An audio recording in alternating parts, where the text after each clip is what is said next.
Pursuant to Governor Baker's March 12th, 2020 order suspending certain provisions of the open meeting law and the governor's March 23rd, 2020 order imposing strict limitations on the number of people that may gather in one place, this meeting of the Yarmouth Community and Economic Development Committee meeting is being conducted via remote participation.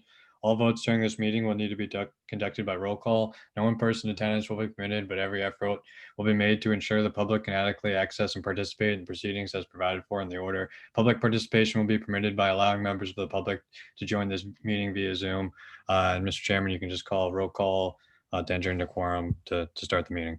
Please, and just remind everybody, roll call has to be done singular, so I'm going to start in the top right. Jack, can I get that you're present? Great, thank you. Mary? Here. Joanne? Here. Steve? Here. And Ken, I'm here.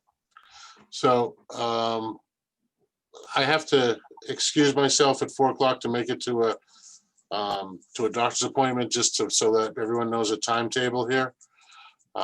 So the purpose of this meeting, we asked to add another meeting to the agenda, was to review, which we've been trying to get on the agenda now for the last 2 meetings, I believe, regular meetings, was to review the chamber's third quarter, correct me if I'm wrong here, Mary, third quarter marketing report, is that correct? Yes. And then to discuss the marketing contracting and an update on that, and then the rest of the agenda. So that we have all the time that Jen needs and Mary needs, why don't we just jump right in and talk about third quarter marketing with the Yarmouth Chamber? Okay. Kyle, can you give me the ability to share my screen so I can just pull up the Yeah, report? I was actually just sent you a message. You already have it, so go. Feel free. Okay, thank you. Okay. Is everybody able to see that? Yes. I got it. Okay, so Thank you. this is for July to September. So we did a native ad campaign with CCB Media. We did a welcome back to the Cape. It ran from the end of June all the way through September. And the messaging was promoting all the different family-friendly activities we have and welcoming them back to the Cape and to come and explore Yarmouth. We targeted, the South Shore and Boston area zip codes because they're close there. We found that, or at least we thought a lot of people over the summer would be coming down for the weekend or even doing day trips, which we did see a lot in the visitor center this summer. And for the results of that, through August, we had a 0.45% click-through rate. And that's actually 6.47 times the national average, so that's great. The campaign was mostly viewed through a tablet device, and then that was followed by mobile and desktop. And then the September results for this campaign will be in our next quarterly report. For future plan marketing, we are currently doing another campaign that runs from November to the end of the contract, which is at the end of January. And we're promoting doing things in the off season, and we're actually targeting more older people because we seem, the people with more disposable income are here in the off season. Any questions on that? So Jen, this was all done digitally, this campaign? Yep. It is all digital. Yep. And how much was spent on this campaign? $6,300. Okay.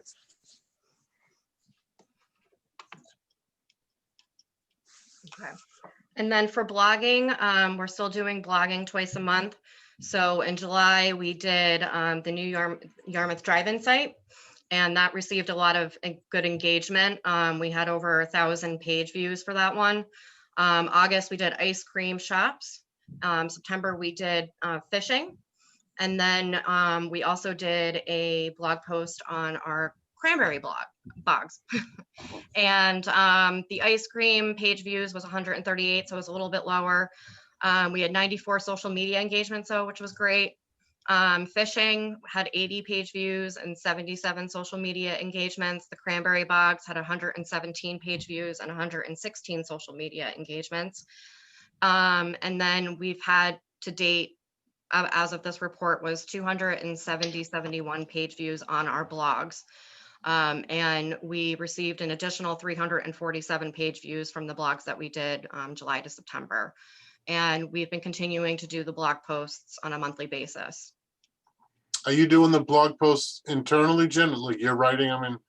No, so we hired this really, really good freelance writer at the Mhm. beginning of the contract. So he not only does our blogging, but he also does our Yarmouth 360 article that's in the Register newspaper on a monthly basis. Yep.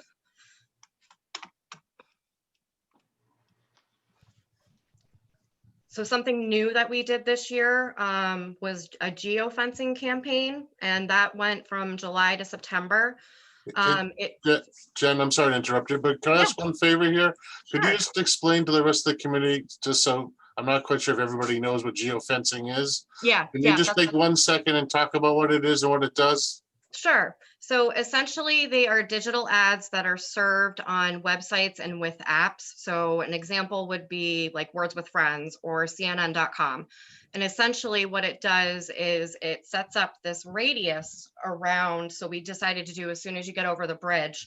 What will happen is, let's say you're in the car with your family coming to the Cape, and dad's driving and mom's in the car, she's playing Words with Friends. She would get served an ad from us, either promoting, we did the Sam Sculpture Trail, and then we also did our family friendly activities.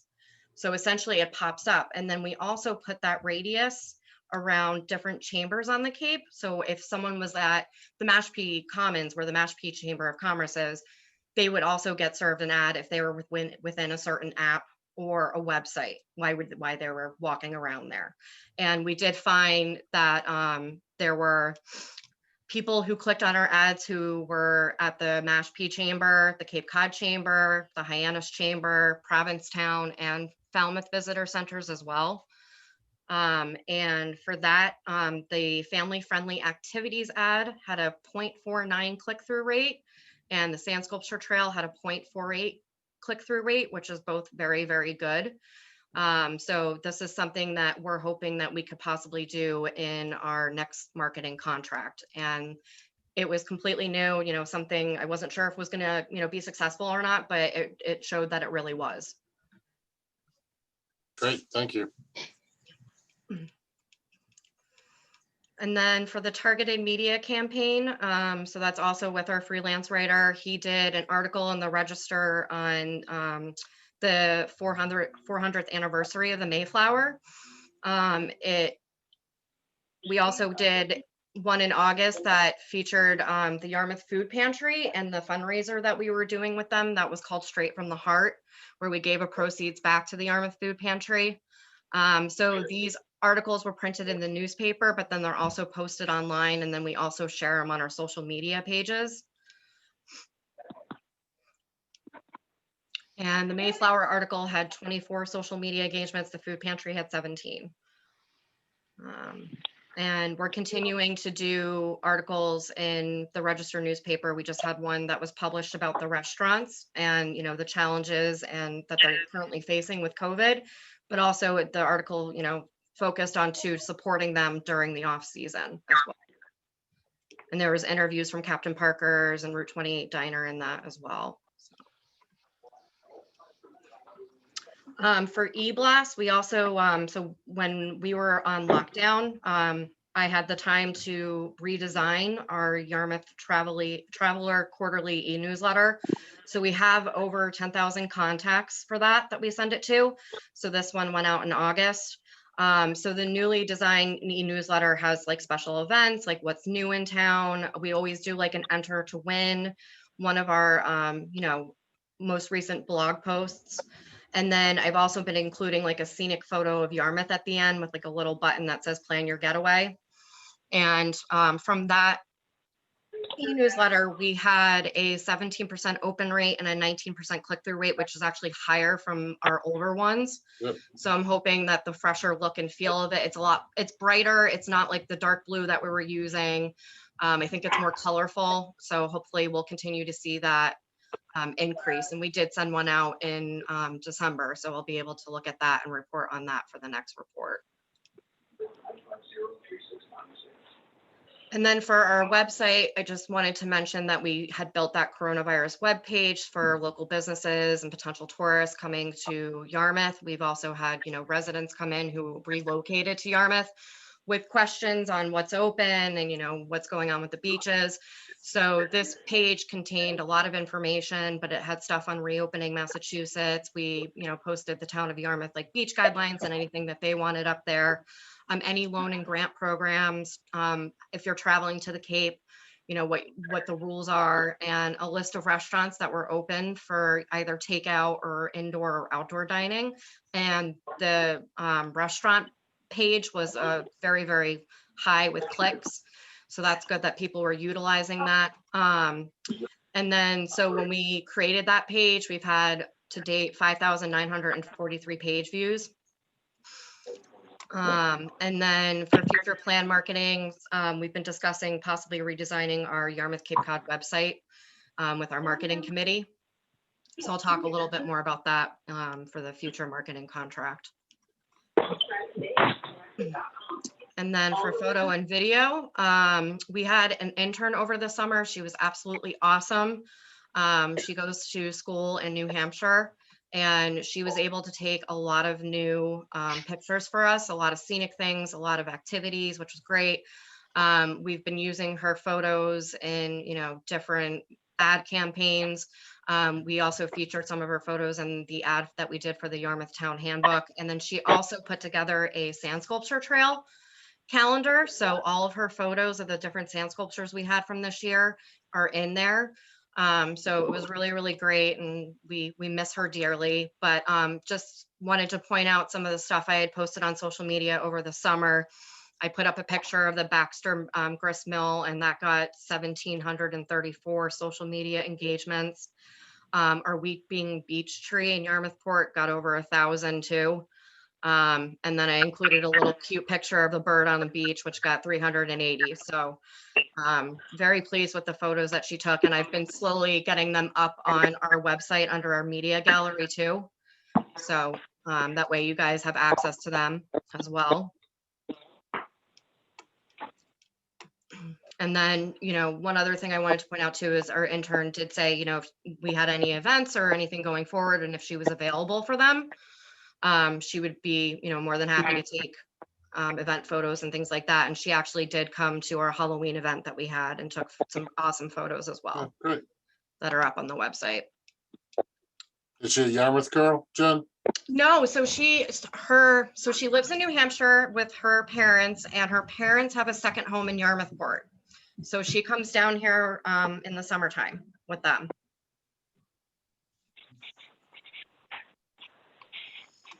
So for print, we put a half-page ad in the Yarmouth Town Handbook. We do this every year.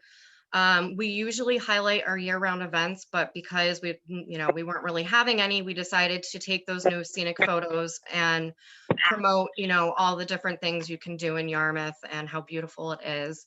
And the Yarmouth Town Handbook, we hand that out quite frequently at our visitor centers. And then they printed 10,000 copies, and 5,000 copies were distributed to the Cape Cod Times subscribers in Yarmouth. So just want to point that out. And then there was also a digital component to that as well. So that drove traffic back to our website. And then for the town marketing assistance, I just summarized things that we share for the town, whether it be through our e-newsletter or e-blast or the weekly bulletin we were putting out when a lot of COVID information was being shared. And then for our visitor center at Route 28. So our visitor center was one of the first to reopen on the Cape. And Mary and myself had the pleasure of running the visitor center for the very first time over the summer. So it was really interesting. We both learned a lot. It's interesting to see all the different questions you get asked. And like I said, there was a lot of people who were just down here for the weekend. First time coming here too. I got a phone call once over the summer with someone asking if Yarmouth was a beach because they were coming down here. And then we also, so not only did we, answer phone calls and questions, but, we gave suggestions on, things to do, places to eat and where to shop and all that. Jen, Yeah. how's the 2,000 visitors compare against last year's numbers? Just out of curiosity. Do you remember on what a- last year's were? On a typical year at this visitor center, we get anywhere between 20 and 22,000 on Route 28. Wow. Hmm. So it was like 10% of last year's numbers then, Mary? Yes. Okay. And I even felt 2,000 was a lot. I can't even imagine that amount. Yeah, right. But you have to remember, just because our staff was cut in half, Right. you know, we were not open on Saturday and Sunday. We couldn't work 7 days a week. No, I understand. And we couldn't find volunteers that were able, or I should say more willing, Right. to take the risk, because at that point in the peak of the summer months, we were getting people from every single state in the country still. Totally get But it. Jen, Steve? if I might, Jen, it sounds like even though, and Mary, the visitors were down at the visitor center, it seems like people took advantage of the offerings that you guys had with technology. Yes? Did you say so? Yes, definitely. Okay. You know, and normally we would be collecting people's emails, like if they wanted to get our tourism newsletter. But because we were collecting everything for COVID, for contact tracing, we never captured all of that information because we don't want to use that information because we were gathering it for something different. So we feel like we kind of lost that whole summer as well in some ways of capturing who those people were that came to visit. But the best thing is the people over and over, Jen and I heard how appreciative they were that we were open, that we had public restrooms for them, that we were, you know, we had to be attentive because you couldn't just let people stroll the visitor center. We had to be with them at all times. In the beginning, we were literally like, you can't touch anything, we'll put it in a bag for you. So it was a definitely interesting summer. Yeah, that's an understatement, Mary. What about Yep. Alvin? So we also processed beach and dump and recycling and shellfishing stickers too to residents and second homeowners as well. And then, so that's pretty much it for the visitor center. For Sand Sculpture Trail, we were really happy that we were able to have it this year. We had 17 of them in town when usually we have about 33. So we were just able, you know, we were happy we were able to do it, and we had businesses who were willing to do it. And, you know, we got a lot of positive feedback from people in the visitor center. They were really excited because it was something that they could do that was safe. And so we decided to keep the photo contest as well. So we did prizes for the most creative, the best location, and sand sculpture selfie. And this year we decided to purchase the prizes from the businesses just to help them and give them that extra support. So we got an overnight stay at the Hampton Inn. We got 4 round-trip tickets to the Steamship Authority and a $50 gift card to Englewood Baking Company. And you can see the 3 pictures that we chose as our winners. I absolutely love Grandma kissing the fish. That is one of my favorite. And then this year we received 38 entries, which was an increase from last year. I think last year we had, about 31. So it has been slowly going up every year. And then we had over 8,700 page views on our website specifically dedicated to the Sand Sculpture Trail. And then for 2021, it'll be our 10th anniversary of having it. Wow, Yeah, went by fast. it sure did. Moving on to events. So for we started planning a Halloween spooktacular event that happened on Halloween. We did it in partnership with the Yarmouth Recreation Department and then also the Yarmouth Drive-In. So originally, before the drive-in had come on board, we had met with Jan Butler. We were looking at Simpkins Field. We were thinking of doing like 100 cars, doing a movie, and making it a nice little event for the community. And then the drive-in site had approached us about saying, hey, we have an idea of thinking of maybe doing something for a Halloween event. So we shared our ideas with them, and then they agreed to partner with us on that event. And so as of this, when this report was written, so we planned on having 225 cars. We had booked the Toe Jam Puppet Band to play live music as people were coming in. We had planned for to give activity bags with some candy and some cards and trinkets and things like that to keep the kids occupied while they were in their cars and getting settled. And then we planned on doing a safe reverse trick or treating where we have volunteers that would be dressed up in costume and they would hand out the candy to each car. And then we also secured showing Hotel Transylvania on the big screens. And we had about, I think at the end, we had probably about 25 to 30 volunteers that helped out at this event. And we worked really closely with Bruce Murphy at the Board of Health to make sure that it was a safe event. How many, Mary, how many cars came, or Jen? Because this report was written before the event, right? Right. This was written before the event, and I'll report all the results of it in the next one. But we sold out with 225 cars. We had a Wonderful. waiting list of like over, I think, 75 to 100 people. No kidding. And then after the event was done and I got the report back from the drive-in site, they had, I think, like 160 cars that actually showed up. Wow. Yeah. And it definitely felt full. And this was one of the biggest events we've ever put on because, we've taken 225 cars filled with families. It's a lot of people. But it was it was like 1,500 people. And then, just the generosity from the community, like the superintendent of school one day came in with these huge, massive bags of candy and just, people went above and beyond because everybody knew that the families needed something that was positive, Yep. and especially for the kids. So it was a great partnership all the way around. That's great. Yeah, and we also put out a survey after the event too. So I think Kyle had shared those results, but I can touch on that in the next quarterly report too. Okay. But overall, the feedback was very positive. And then for the Yarmouth drive-in site, so when they arrived here in July, they reached out to us and we had a meeting with them just sort of just discuss like how we could work together. So we put together like a marketing partnership. And it included social media posts. So I would post, any upcoming events for them on our social media channels. They did a weekly rotating digital ad at our Route 28 Visitor Center. We also included them in our tourism e-newsletter. We also did the blog post on them. And then in exchange, we had our logo in their e-blasts that were sent out. And then they also showed our new marketing video would play before any show happened. So when people were hanging out in their cars, that would loop through.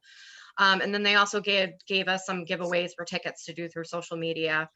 And then I just mentioned at the end that we were working together on the Halloween event. And then just to point out for how many volunteers we had for this quarter, we had over 64 volunteers and they dedicated 61 hours of their time to help us. Just want to point out that, we do have a lot of volunteers that help us with this stuff. So, and that's pretty much it for that report. Great. Just one question for me, and I'm going to open it up to the committee for any questions from the report. First, I want to say it's an amazing job. You guys really, for what we had going on this year with COVID, amazing work that you did to keep promoting Yarmouth. I'm very impressed. The $43,000 plus that was spent, how's that, if budgetary wise, number one, how much of your budget is that, Mary? And number two, how does that compare to your projected spending? Did you spend everything you anticipated? Is still money left over? Or? No, so as a reminder, this contract is an 18-month contract for $270,000.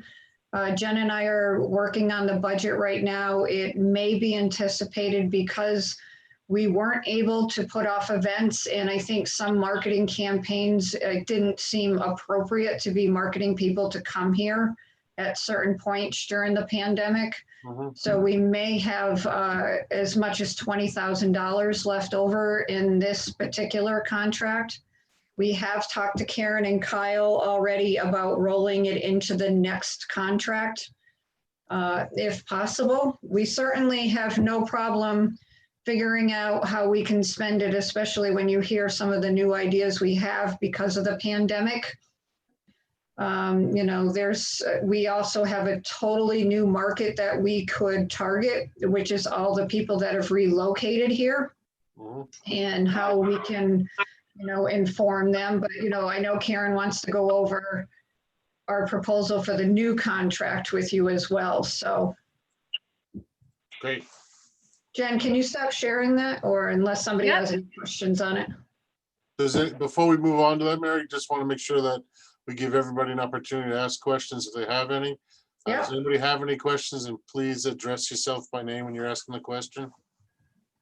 And Steve, I don't have any questions, but I just wanted to acknowledge the work and time and effort that Jen and Mary put in. I think if I recollect, we go back a couple of years anyways, we were kind of concerned that we weren't getting a lot of not product, that's the wrong word. A lot of feedback on the products that were delivered by the chamber.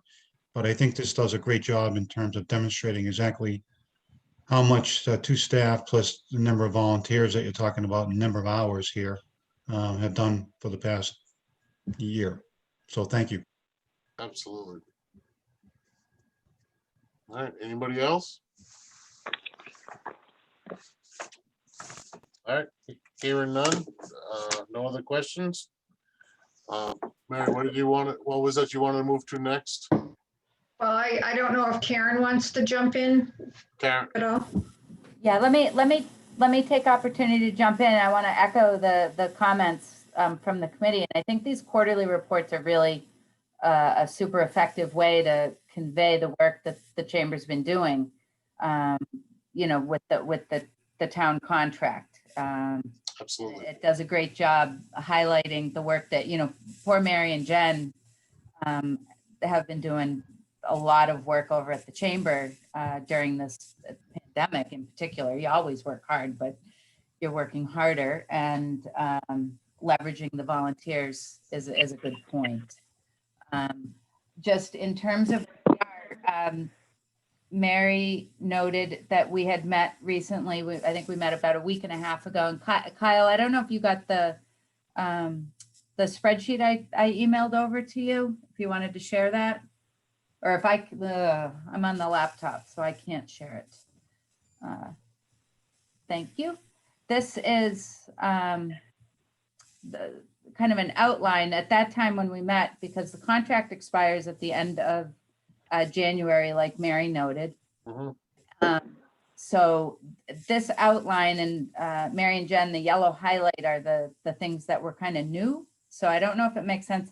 You know, the bulk of the text here is the existing kind of scope of the contract. So these are things that the chamber's already doing Right, within the confines of the contract. The yellow highlighted things would be new things.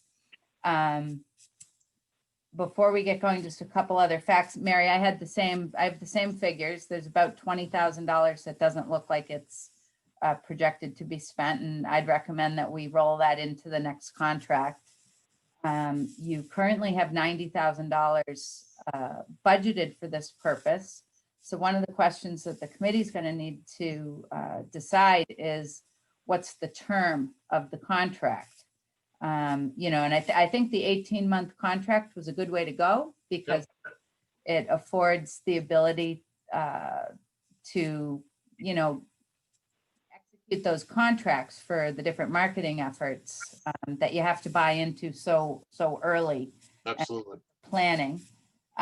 We need to stay consistent with the RFP that was originally issued back in 2019.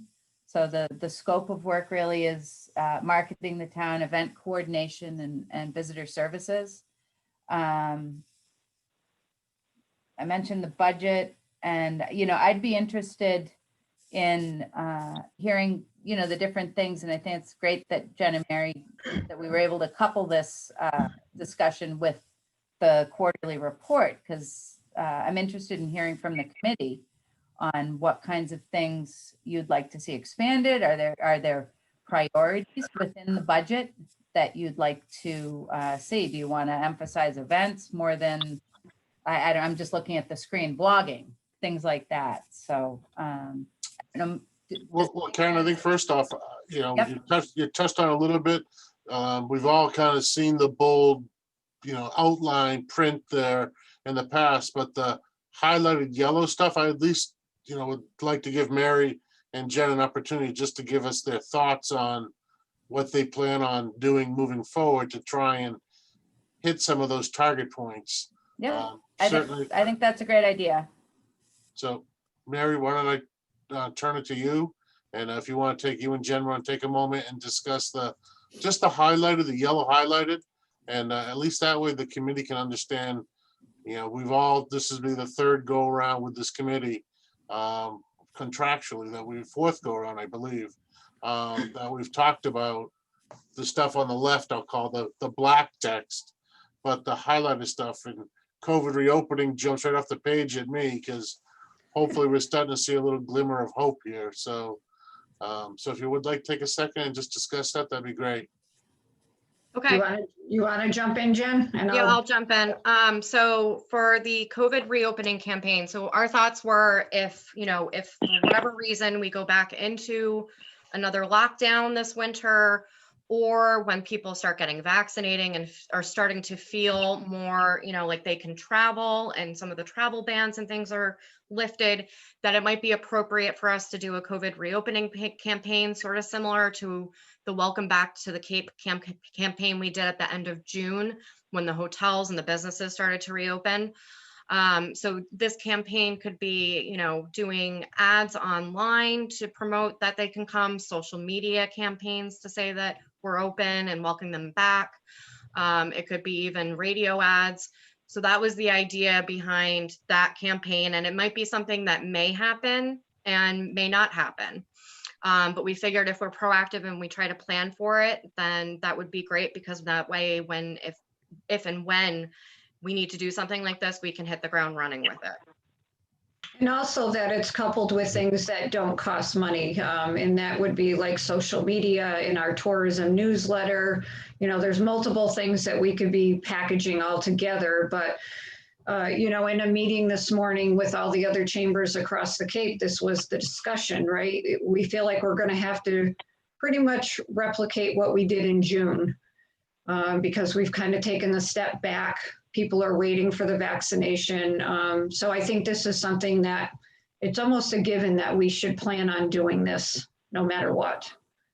Last week I sat in a meeting, not sat, I was on a video meeting with Mass Office of Travel and Tourism. And one of the things that they're saying about next summer's travel is the buzzword is called revenge travel. And I had never heard of it before, but basically what it is that, people feel that 2020 they were deprived of their right to take a vacation and kind of live life normally. So, I think that, your thoughts about gearing ahead and planning ahead for the individuals that are going to say, you know what, we're going away on vacation. Whether it's somebody that wants to go to Bermuda or somebody wants to come to Yarmouth, it all depends on somebody's means. And I think that it's a wise way to go, is to get out in front of it for next summer. Yeah, great. Good job. I know Yeah. I'm going to be one of those people that wants to travel. Ooh, Yep. Well, and the fact too that we have to think about, what this committee approved last week, right? Our parade's going to be in September, right? I mean, we've never promoted that far off, like intensely marketed the fall and the winter, like I think we would next year. Because I think people are going to be willing to even travel here next winter. Let's hope. let's hope.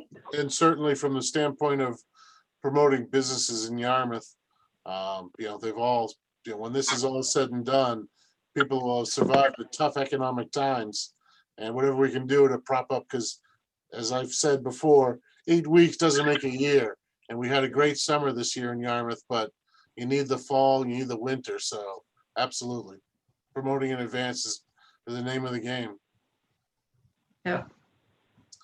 a new website and SEO. Yep, so I think it's been a couple of years since we've redesigned our website, and specifically like the homepage, like it's very like boxy looking. And we've also rebranded with a new logo. So we thought it would be nice if we could do a redesign of it. Maybe update some of the navigation, give it more like a fresh look and feel. Mary and I did some research. We looked at some other websites in other towns that are similar to ours. They're by the water. Door County was one of them. That's the Little Cape Cod, and kind of Bunkport and places like that. And so we sort of just looked at different websites and generated a list, and we sent it off to, so 5HD is the current company that manages our website, and our website's done through WordPress and Chambermaster. So we sent them over like what we like, and they're currently putting together like a proposal for like how much it would cost for us to do that. And we actually have a meeting with them on Monday to go over that. And so we just thought it would be nice. And then also too, to add some more information on there. Like Mary said, we've had a lot of people relocate to the area. So it would be nice to be able to put together some type of like, if you're relocating here as a resident or a business, having that information available on our website as well. And then the second component to the new website would be if we're able to do that, and we would hope to be able to do that this winter, and then have it ready to go for the, before the tourist season. And then once that's been implemented, we'd also would want to do SEO. We had started to do some SEO, I think it was about a year ago with 5HD, and there was some great results because of it. And so, they highly recommended to us at the time that, we really should continue to do it. It should be done for at least 6 months. But at the time, we didn't have the money in the contract to be able to do that. So we would like to budget to be able to do that for this contract. Jen, do you anticipate, I'm, for full disclosure to the committee, I'm actually the individual who introduced 5HD to the chamber.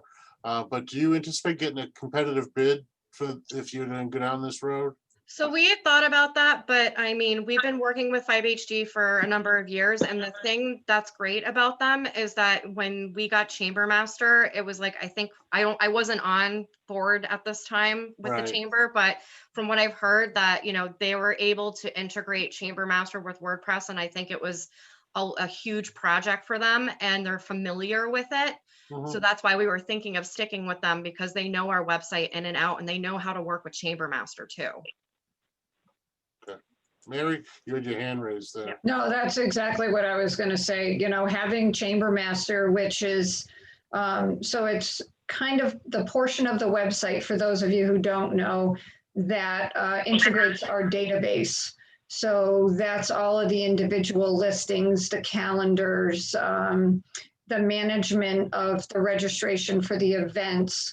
So to be able to put that out to bid right now, Ken, I think logistically it would be a disadvantage for us, especially the timing right now. Okay. The other thing I just wanted to say too, and it kind of ties in with the Mid-Cape Guide that Jen's going to talk about in a minute. The other thing that we'd like to put on our website that we're also going to be putting in the Mid-Cape Guide is itineraries coming up this year. Because one of the things this summer that clearly happened is people were either here for a day or a weekend or a full week. And so we're going to be putting itineraries together that will be available on the website, which I think will be great. They'll get people moving around Yarmouth depending on the amount of time that they're staying here. And I think we've been thinking about this for probably 2 or 3 years. So we're happy we're finally going to get to do that. Great. So can I just ask a question? I just want to make sure I Yeah, please. understand. So you're going to hold off on the website now, Mary? Is that what you just said?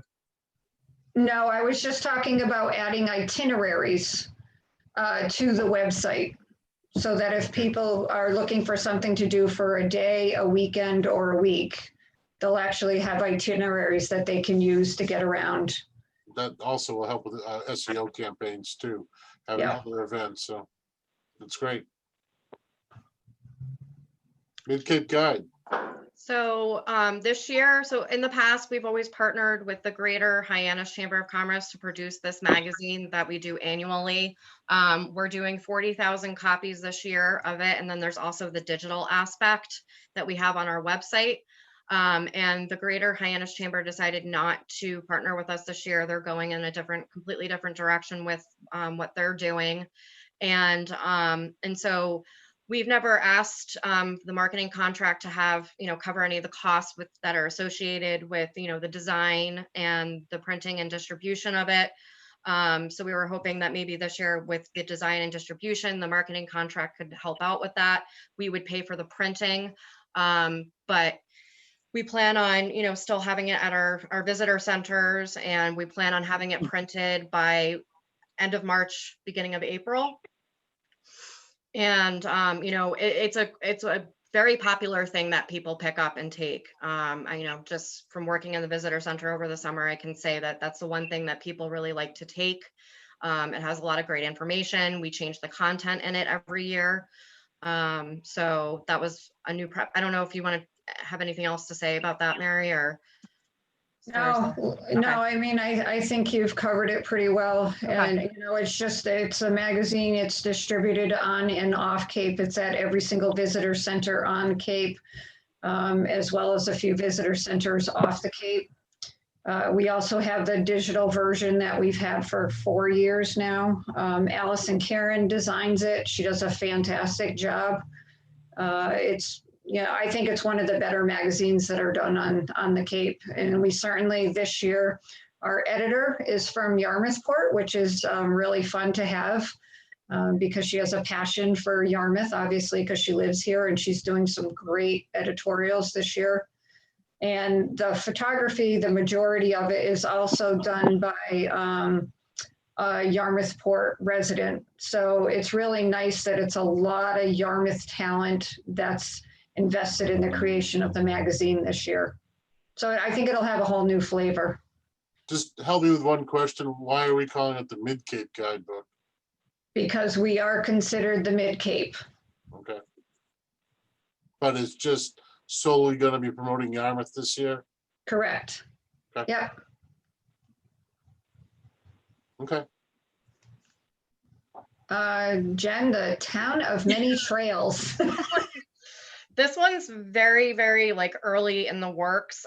So I can't say we have everything figured out, but we've had a couple of meetings with Rory Marcus, who volunteers on our marketing committee, but she also did the Old Cape Cod Discovery Trail brochure for us. Yep. And she had this new idea of promoting us as the town of many trails. We have the bike trails, we have the conservation trails, we have nature trails, we have our sand sculpture trail, and we also have the Old Cape Cod Discovery Trail.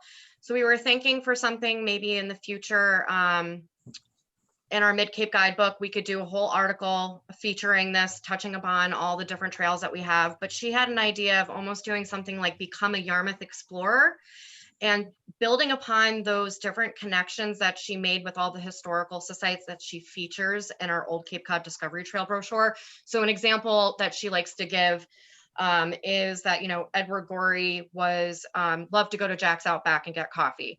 So having something, maybe like if a resident or a tourist goes to the Edward Gorey house, maybe having a printed piece there that maybe it's a QR code that they can scan where it says Become a Yarmouth Explorer, and they can scan it and then they can learn hey, Edward Gorey loved to go to Jack's Outback. If you go to Jack's Outback, you get a free coffee or something like that. So people would be moving around and learning more about the connections of the historical places in Yarmouth, essentially. And then we thought we could have, something on our website where, we can list these connections and these different types of promotions that the businesses could offer, whether it's a free cup of coffee or a discount on something. But she would help manage that project. And we have, like I said, we had a couple of meetings with her. We'll probably have another meeting with her after the new year. So we're still hashing that out, but we just wanted to include that in there as an idea for maybe something new we can do.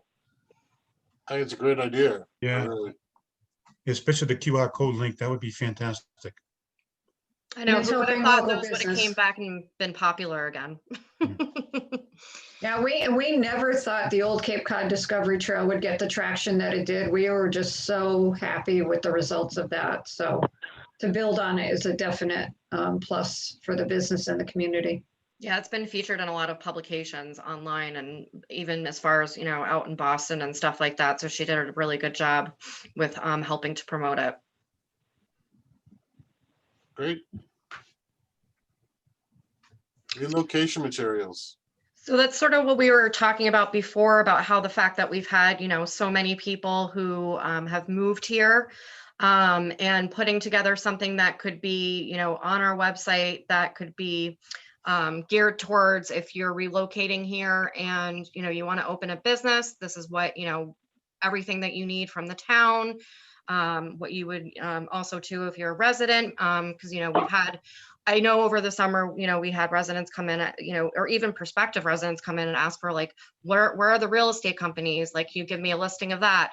Where do I go, to get a dump sticker and things like that. So, we found a really nice relocation package actually when we were looking at the Door County website. So that's something that we could easily, base it off of. But we just think it's important because we've had so many people who have moved here, with those types of questions, that it would be good. And we've also had, as far as commercial real estate goes, we put up on our website different websites that, list commercial real estate, because we've had people call too who have been interested in that. So I think that's another important thing in, growing the business within the community. I'm sure you could partner with like Today Realty there.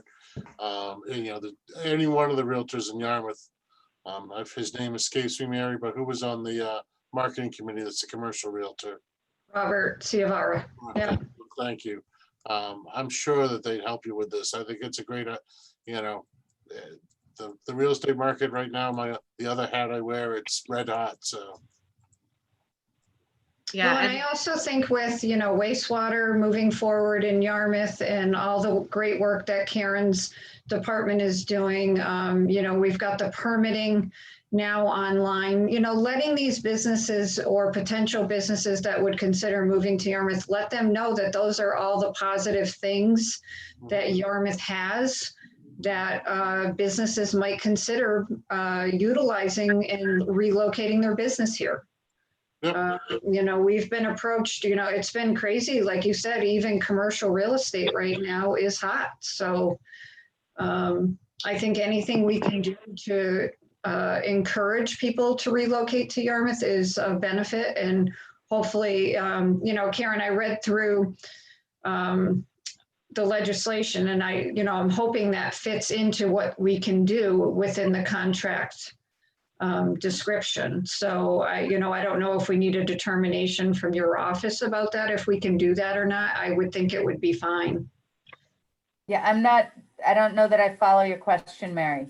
I just want to make sure that, normally we're asked to be marketing tourism. Yeah. This is more about relocation for business and residents. And does that fit within, the criteria? Yeah, we can look at it. I think it will. I think it'll fit. Okay, perfect. Good. But we'll double check. It's good. It's always good to do that. So. Yeah.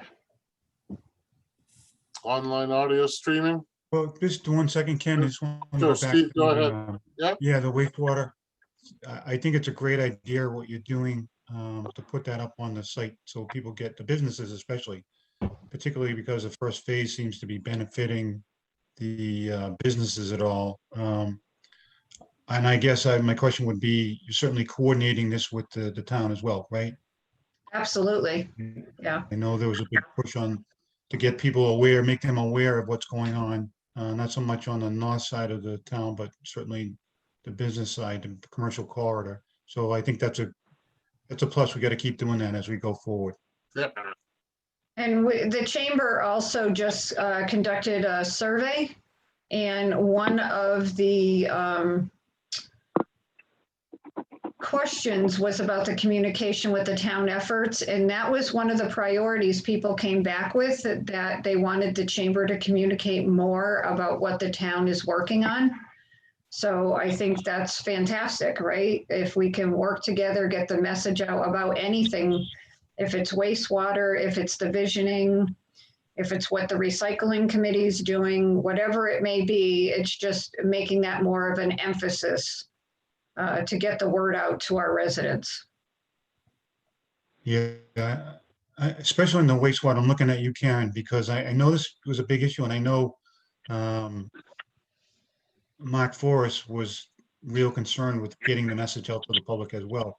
So whatever we can do, take off some of the burden off the town, it can help get the message out, particularly to the business community using the chamber through this methodology, I think would be a money well spent.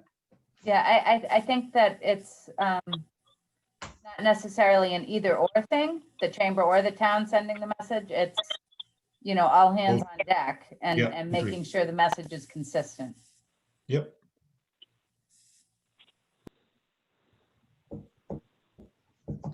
I'm good. Great.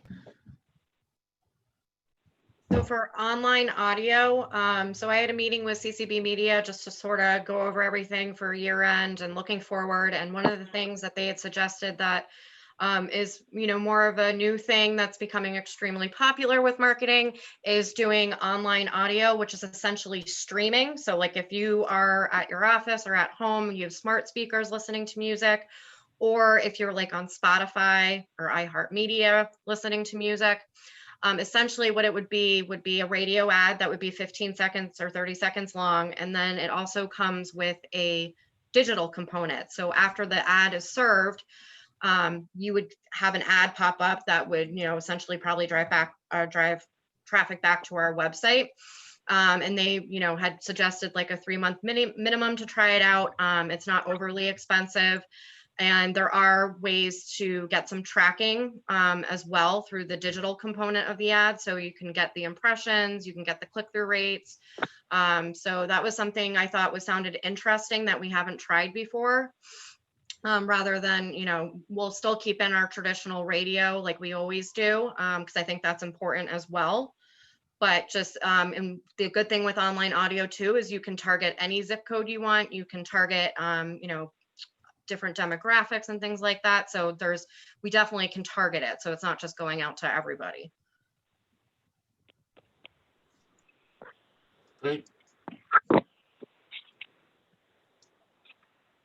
Trade shows? No. No.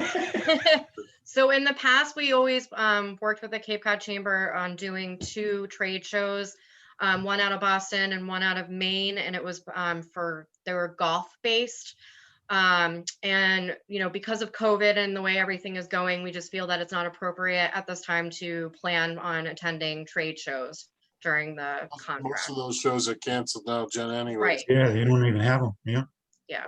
And also, I think the attendance were sort of decreasing at them too. They just, you know, we would collect email addresses for it and stuff, but we have other ways we can do that. So After probably going to 200 of those trade shows, they've, you're absolutely correct. Those days are behind them in many cases. Yeah. Yeah. Jack, did you raise your hand earlier? Did you have a question? I saw you raised your hand. Ken. Yes, Jack. Yeah, no, I had a couple of minor questions, and I Sure. know we want to get on with the agenda, but I could ship them off to Mary by email, and we could get to them at a later meeting, maybe. If there are any questions, Jack, go ahead and ask. We got time. Yeah. We'll All make it. right, I just wanted to ask about the Halloween. I know you were sold out and you had a waiting list, but quite a few didn't show up. Is that right from the statistics you quoted? yes, That that's is correct. I was wondering if there was any way we could address that so that, you know, if it's sold out, you could fill the place rather than. I think if we were to, yeah, I think if we were to ever do it in future years, we would find a way. But with COVID this year, Jack, we were required by the Board of Health to have everybody pre-registered, and also logistics to know the total numbers of children that were attending. So we made sure we had enough activity bags, There were a lot of different factors because of COVID that didn't allow us to do that this year. But I think if it was in a typical year, we definitely would have been able to do that. Right. That's it. And one other thing that's always bugged me is the logo, the silhouette of Cape Cod that includes the Elizabeth Island. You'll have to talk to the town of Yarmouth. I can't change their logo. They're not part of Cape Cod. That's One of these days, Jack will get it right. Oh, and also, you know, I'm not sure about the Epstein contract. I understand it's been withdrawn, his proposal. Is that Yes, correct? but he's very interested. If the town does put out an RFP, he will be applying. But I think that's a ways off at this point. But Right. Karen and Kyle can address that, I'm sure. Yeah, I would understand. It would be appropriate, I think, to include a Halloween party in any proposal, any RFP they ask, because it was a big seller, and of course, we are part of the Community and Economic Development Committee, which I like to emphasize. We Yep. want to do things for the residents as well as the visitors. Agreed. Great. Let's keep moving here because time's of the essence. We got 3 more bullet points to hit. J1 orientations? No? Oh, I'm sorry. Okay, let's keep pressing forward then. We have the 2 no's, and I'm sure they must be no's this year because of COVID. Yes, so we are anticipating we can do a J1 orientation dinner probably in 2022, but not for this year because of the J1 program and because of COVID. But we're hoping by 2022 that we're able to have it in the summer again and partner with Hello J1 summer program. Because we're both hopeful that by that time J1s will be back on the Cape. Just as a point of reference, because the hotel business survives on Cape Cod with J1s, the State Department is anticipating releasing the J1 program, which means starting it back up again as of July 1, 2021. So Okay. that's good. That's positive news. Yeah, so Mid Cape Tourism Summit was a no this year. Yeah, so we decided that we're not going to have that this year. And, you know, even though the attendance was slowly growing, I think just from the amount of, you know, work that it involves with our businesses and because of COVID and everything, that we just felt that that's not something we should be doing during this time. We also found out too from the survey that the chamber put out that the Mid Cape Tourism Summit people didn't feel that it was a overly huge and an important event for us to have. Yep. So, and we have some new event ideas, so that's why we're, you know, deciding not to do that one. Okay. And just mini grants, the last one on this page. So I don't think, so since we've met with Karen, I don't think we are going to do the mini grants, but something that Mary and I did find that's interesting is maybe having a curbside appeal contest in town. And that would involve, we just started, I think we found another town that did it, I forget where. But essentially it's enticing business owners, and it could be residents too, to, you know, do some beautification projects on their property. And what this town did that we found was that they partnered with local, you know, hardware stores, paint stores, and things like that. There was a weekend where these business owners or residents could go out and purchase these things at a discounted cost. And then they would do their beautification projects. They would fill out a form to be submitted for a contest. And then essentially the chamber would narrow down how many people have entered, choose like 4 or 5 people that would be the finalists, and then have people vote on their favorites. And then we would give out prizes for any of the businesses that, you know, the top like 3 businesses that win the contest. So that was just a new idea that Mary and I had come up with, yesterday, day before. Well, I actually came out of my participation in the visioning. You know, people really were clear that they'd love to see some type of cleanup happening on 28. So we thought that might incentivize some of our business owners to get engaged. And so It wouldn't be much of a cost at all. More, it's just, it's a feel-good thing. People pick up their trash on their property, both residents and businesses, and maybe put a little paint out there, a couple of flowers. It would make a big difference. So Absolutely. we thought that would be fun to try and see what the result would be. Great. Is the next page, and I apologize, here, is the next page the last page of stuff that's highlighted? So the map, so some of the visitor center improvements we are proposing is repairing some of the kiosks because some of them are looking a little disheveled. Yep. And they, especially the one at Station Avenue needs a new sign. Yeah. Getting some new plexiglass because there's just been so much, they've been so weathered, it's hard to even see through some of them. And then another thing was we have a map of the Cape inside the Route 6 Visitor Center. So that was something else that we thought maybe we could replace. Okay. Trolley tours? Yep. So we were thinking we might be able to have the trolley tour coming this fall in 2021. Obviously, we would probably have to, maybe make some changes and modifications to the event depending on where we are with COVID. We might have to decrease the attendance. We also thought too, with the restaurants that have been hit so hard, that we might, want to incentivize them in order to participate. So, giving them some money because it costs them a lot for them to put out the food for the attendees. So, hopefully that would help with, getting them to participate in the event. So those were our ideas for the trolley tour, but we're hopeful that we can do it, but just a little bit differently, probably. So. Great. Cleanup days and winter carnivals and sand sculptures. Keep right on going, Jen. Okay. Yep. So cleanup day, we were thinking we might be able to do something this spring, but maybe make it more of like a virtual thing where you do it at home with your, in your own neighborhood. There's an app where you can actually track like what you clean up. And people can log that. So we were thinking maybe we could do something for that in the spring. And then hopefully by spring of 2022, we'll be able to work with the town again and hold a normal cleanup day in the spring. Winter carnival, we were hoping to be able to do that this February, but the Board of Health, felt very strongly because of cases going up that there was no way we would be able to do it safely. But our idea is to hold that in probably 2022.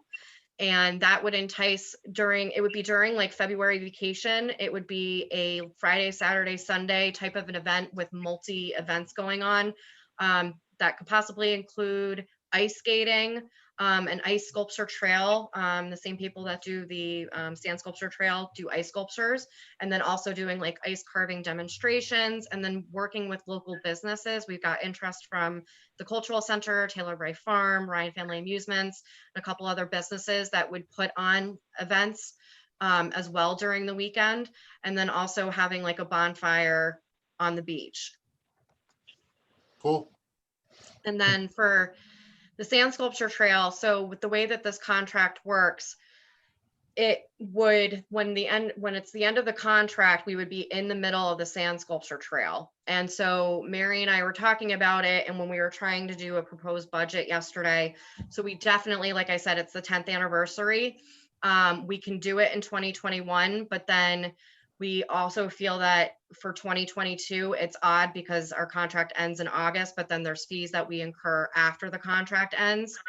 So we wanted to bring it up for discussion with the CEDC to talk about, how we can proceed with doing that, whether, we do 1.5 or 1, or. Or our thought was we just, in this particular contract, we just put in the one for 2021. Right. And then when we get to 2022, we discuss it with the group on what they want to do. Yeah. I think that's probably the most appropriate way to go, Mary. Yeah, that's what I think too. Yep. It's a $60,000 budget, $60,000 to $70,000 budget just for 1 year. Right. And from this contract, there's 33,000 that's requested. So Okay. So that's it. That's quite a bit. It's an amazing list that you've done, an amazing list of stuff that you want to do. I'd like to open it up to any questions. to Mary before we move on to the kind of the meat of the discussion here specific to this? So does anybody have any questions at all for Mary or Jen? Hearing no questions. Karen and Kyle, both of you, I don't know if either one of you. Really the premise of the call of this meeting was to open the floor up for discussion, of what the chamber has done over the last quarter and then really over the last piece of the contract. Now moving forward, have a discussion about the contract. But my questions, Karen, I want to open it up to you, is will there be an RFP put out? How do you anticipate the next process working? Are you talking subsequent? So we're going into another, I'd asked the committee what you wanted to go ahead and do for a term. Okay, The contract. So the contract that we're discussing is in response to an RFP that was issued in 2019. In right, 2019 RFP, the town can only enter into contracts for a maximum of 36 months. right, So we said for this, I think the way we proceed is 2 18-month contracts. Yep. What we'll need to do beyond that is re-procure. okay. It's, So- I wish So it, this were- could be the I second. wish it were a part of- different process. No, totally good. Nobody's here trying to change the process. Yeah. I just want to make sure everybody on the committee understood the process before we voted on something. Certainly would like to open that up for discussion of the committee about length of term for the contract moving forward. I'm okay with it, Ken, as far as I'm concerned. Okay, think we okay should with keep- what, okay with what, The Steve? 18 month.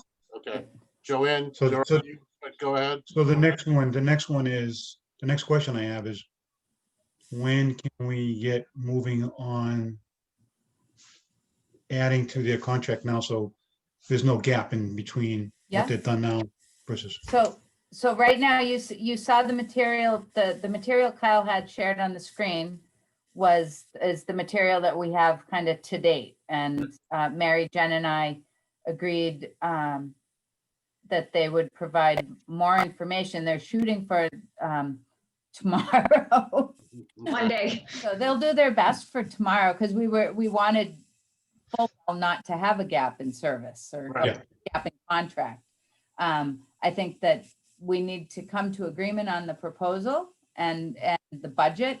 We're gonna need to talk to the committee about the budget. And I think that we can do that next January and have I'm looking at my calendar and have the contract in place so there's no break at all. Okay. Good. Joanne, Can I ask a- I'm excuse me. sorry, Jack, Joanne was I first. just had a quick question. Is there any way we can add a mutual extension possibility on the end of the contract? Or is that not allowed under the regulation?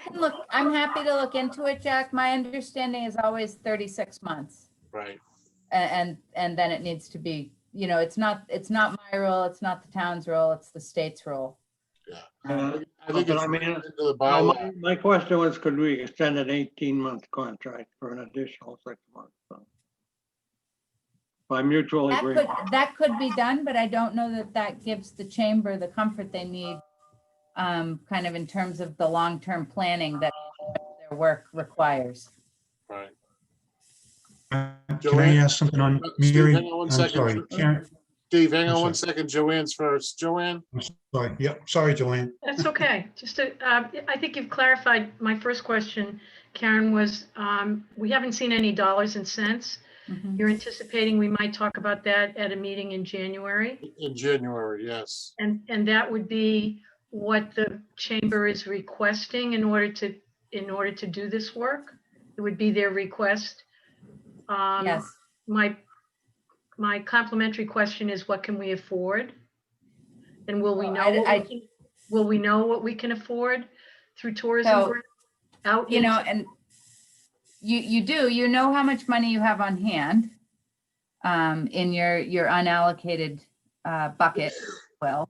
And then you get so right now you have $90,000 budgeted Mhm. and set aside. for this purpose, and that's through the FY21 budget. Right. You'll get additional funding in FY22. I've asked Ed Centio, Finance Director, for, I like to stay on one page with whatever he's carrying for estimated receipts, because the tourism fund is a formula based on the hotel motel receipt. So we would have that information.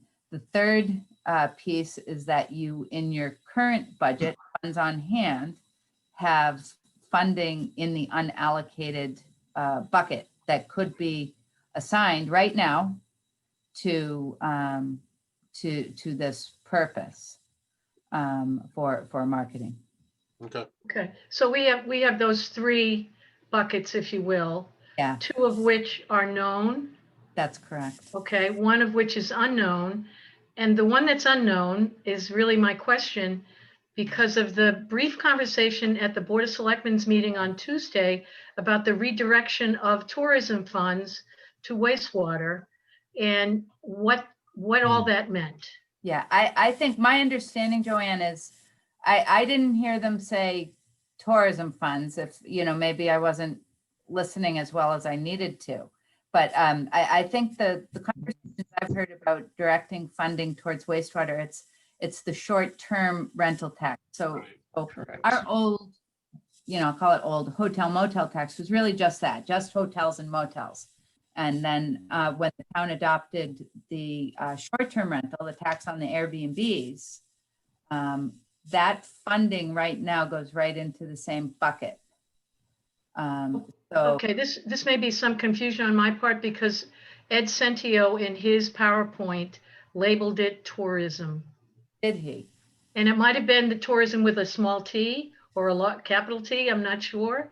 But he kind of blew through it very quickly at the beginning of his budget presentation. And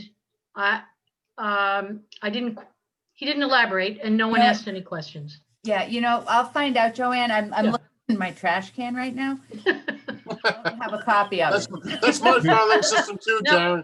Karen. It would have been, Karen, no dumpster diving, please, no dumpster diving. Mary, He's looking for a bucket of money for you. Steve, I'm asking you to hold up for 1 second. Mary, I think you had a rebuttal to what Joanne was going to say. No, it wasn't necessarily a rebuttal, but to say to Joanne, I talked to Mark Forrest the other day, and it seemed that he implied that as well. Okay. So I think there needs to be clarification then. Mary, you're saying that Mark said tourism fund? He said specifically the same pot of money that the chamber is paid for marketing. Okay, Okay. we will have to circle back. Yeah, we And that will was a cir- surprise to us as We will well. circle back on that. Steve, you Yeah, had a question happy to. earlier? Yeah, there's two things I want to bring out. One is you just reminded me, we should probably keep an eye on the town coming back and asking for some money from us Yep. to help out again with the staffing of the town. Yep. Because what I'm seeing and hearing in Washington is a focus on getting a new STEM bill out, but will not include any assistance right now. Probably not until the new administration comes in on helping out cities and towns. So Right. probably keep an eye on that. The other thing I wanted, go ahead, Karen, looks like you wanted to Oh, say no, I something. was just gonna say, I'm gonna make a list now for Ed and Ed Centio, and we'll follow up on that. It's on my list, but this helps move it along. And Thank the you. other one, the other one I would just want to ask you, when you're talking to whatever it is you talk with regarding the length of the contract, I am familiar with contracts that have these extensions on, like Jack was talking about a few moments ago, where you have a 5-year contract or a 3-year contract with 5 1-year extensions. So I don't Mhm. know of this circumstance. I'm familiar Yeah, with that in transportation, but I'm not so sure it can be done here, yeah. but. And maybe I've you can seen, check I've it out. seen leases like that, Steve. Yeah. I don't know about service contract. I will confirm. Happy to confirm. Okay. Okay, That's Thank it. you. Thanks. Committee, I just want to remind everybody the time, and I have to step out at 4 o'clock Yeah. to make to a 4:30 appointment. So the most important thing we have on the agenda right now to keep this pushing forward is I need somebody to make a motion on a timetable of an extension of a contract. So does anybody want to make that motion? There was discussion of extending it to another 18 months. Yes, I'll make that motion. Can you be, Steve, number one, be specific? A motion to extend the contract with the Chamber of Commerce an additional 18 months. Can I get a second, please? Second, Thank you, Joanne. I've got a motion on the floor for an extension of the Cape Cod, excuse me, I'm sorry, Mary. The Yarmouth Chambers contract an additional 18 months. And I have a second from Joanne. Is there any discussion on it? Nope, hearing no discussion. I'm gonna need to take a vote. Jack, are you off mute now? Okay, thank you. Steve, Yes, Joanne, yes. Jack, Yes, Mary, I'm sure you probably gonna abstain. Abstain. And Ken's a yes, so the motion carries.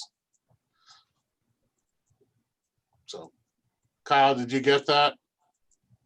Yep. Great, thank you, Kyle. All right, the next item on the agenda is, So can I ask a question, Ken? I'm sorry. yeah, please, Mary. So our proposal is due to the town by December 31st. Mhm. So how do we submit a proposal without a budget? Karen, I think, Mary, you're gonna, I mean, for us, you can send a proposal and it's a starting point because we're running on short time. Jen Right. mentioned you're collecting quotes from 5HD was the example I heard Jen mention. But we're gonna need to have kind of a budget to put into the contract extension. I think that in So we've always worked the opposite way where the committee has given us a dollar amount and then we prioritize and work within it. So, I think having so Yeah. many unknowns in that right now, Mary, I think, hearing Karen and Kyle is that, at least now we know moving forward, there's an 18-month extension. Yeah. Carry that contract to 36 months. I'd say you put together your proposal with what we discussed tonight and what you want to have in it. And then we'll try and do whatever we can to meet financially what the committee can afford. And I think, I mean, if I may, Ken, and I hope I'm not overstepping, I mean, what I always have in my mind, the first 18 months was $270,000, right? Mhm. correct. So, I mean, that's your aim for that. And then Okay. base, we'll yeah, go from that's your there. base. Yeah, the only other note that I wanted to make to the group too, and I think it does roll into the reason to extend, is the whole COVID environment. Yep. And the fact that some of what, when Mary, Jen and I spoke, some of this stuff is unknown. Jen was talking about it was the We're Open for Business. I forget what the new name is. For the new campaign. We don't know when that's going to happen because there's so much uncertainty going on. Right. And what we discussed too is really the chamber's proposal, providing additional information, kind of a green light. These are the things we know we can do. A yellow light. These are the things maybe we can do. And red, boy, they're just wrought with uncertainty. So, Right. Yep, and So we we have that did- in our proposal too, Karen. It's all so- included. yeah, that's great. Yeah, I mean, 99% of our narrative is done and Awesome. probably 80% of the budget. So we'll get it into you by next Tuesday before Yeah. we go on vacation. That's That's great. great, Mary. Thank you. Thank you. Thank you, Mary. All right. Fifth element. There's a contract update. I don't know who's doing it, Kyle or Karen. I don't know who's. I can do it. Steve, do you want to give a lead Okay. in? Yeah, one and I, because I'm the one that brought this, put it on the agenda and raised a big ruckus about it, but attended the meeting yesterday. I was invited by Kyle and Karen, and good update. Zero right in specifically what we are looking for Fifth Element to do, and that would be to do a couple of sketches.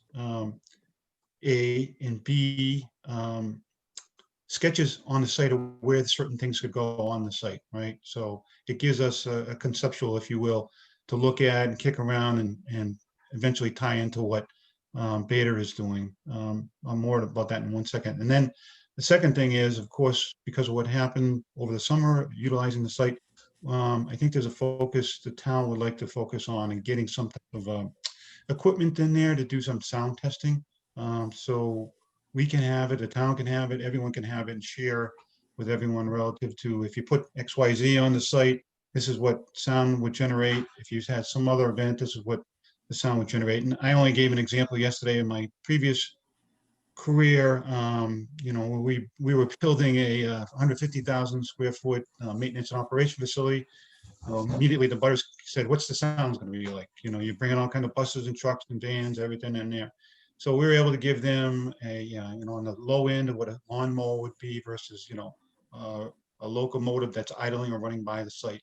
Those two extremes are an airplane. So there's some of that will be involved, as well as doing some actual testing on site. So I know the chamber's working on that, the town's working on that. But the overall thing here, what I was concerned about, really what I wanted to make sure that we weren't going ahead of ourselves or no one else was running ahead of us. And that is, first and foremost, is the work that's going to be done with I'll call it the passive recreation along the site, along the riverfront. That work is underway as far as design goes. But no matter what we do with Fifth Element, to make sure it dovetails nicely and neatly with Beta that's doing the design on that work. So, and it will. I was confident after the discussion that Karen and Kyle and I had with Aaron Kaufman yesterday that in fact that's what everyone has the big picture in mind. So I know there's a lot more pieces to fill in, but I don't want to hog the meeting here. Turn it over to Karen. Thank you. Yeah, no, I think Steve characterized it well. As you know, we had the contract with Fifth Element, and part of it involved them coming. They're located based out of Toronto, and part of the contract had them coming down here to the States. The borders are closed, so that can't happen. The contract was also slated to expire at the end of this calendar year. So we're going to extend that contract. And based on the summertime exercise with Adam Epstein's company, IAE, and the work that was done there and the concerns that came out of that relevant to noise, we really wanted to fold noise into Fifth Element's scope of work. And in terms of priorities, we're going to include that item, the noise analysis based on what information we have. Ideally, they would have been able to do some testing when there was sound being generated off the site. And then the other thing is, as Steve mentioned, we are finalizing the contract with Beta. Beta was the company that did the conceptual design for the site. We are having them do the more formal design and permitting exercise. And while they're kind of the engineers and all of that, they're not the entertainment event experts that Fifth Element are. So I think, the way that I think about it is Fifth Element's going to say, here's a concept or a number of concepts about how you could lay out the site for different things. How would you do the infrastructure and have that infrastructure, the electricity, the water, whatnot, tie into the larger Riverwalk Park concept? So. Mary? You're muted, Mary. You're muted, Mary. Mute, Mary. My husband would like if I was muted too, I'm sure. Not going there, Don't they man. all? Hey, Karen, I'm just curious, is Aaron familiar with Article 97? He is somewhat, familiar with Article 97, and we'll be providing him more information. He needs the inputs from the town Right. on what uses are permittable or permissible. I can't figure out which word's the right word on the site. Both. I think they're both. They're both. Let's say both. But, so that's ongoing work that we're working through with council in terms of what uses exactly, as prescriptive as we can be, are allowed on that site, given the Article 97 restrictions that are in place due to buying it for conservation and recreation. Well, thank you for all of you for doing that, having that conversation with Aaron. No, happy to. Glad to. For time's sake, guys, how about if we hold off on updates until our next meeting? To get the minutes accepted, unless there's something that we have to discuss in updates. Karen, you look like you want to say something. Nope, Oh, I think the Mary? roads are starting to freeze if you're in Sandwich, Ken. Yeah, I know. Mary? I was just going to ask if I could have one thing added to the next agenda, and that would be to bring the committee up to date on the skating rink. Okay, Oh, yeah. Good, Yay. good. all right, that's good. We'll make sure it's Thank you. on the next agenda. Thank you. I'm sure everybody read the minutes. Can I get a motion to accept them as printed or? I have one, I'm sorry. Yeah. No, go ahead, Joanne. Go ahead. Joanne, you No, go. I just wanted to, I'm not sure if we have to do them separately because one of them has me at a meeting that I didn't attend. We do need to do them separately. Okay, I'll hold then. Steve, you had a question before we start That taking? was going to be my question too. Okay. Can we do them separately or collectively? Okay, so we have 4 sets of minutes. Thank you, Kyle, for getting that done, by the way. Yeah, good job. We have 4 sets of minutes. We need to vote on them individually. So I'm looking for a motion to accept the minutes of October 8th, 2020. So moved. Can I get a second, please? Second, All right. Steve was a primary and Joanne was a secondary. All right, I'm gonna ask for a roll call vote one at a time. Jack, I'll start with you. Yes, Mary, Approved. Steve, Approved. Joanne, approved. and myself, yes. Okay, can I get a motion to accept the minutes of November 12th, 2020 as printed? So moved. Second, All right, I get Steve as a primary and Joanne seconded. Can I'm gonna take a roll call again, one at a time. I'll start with Joanne. yes.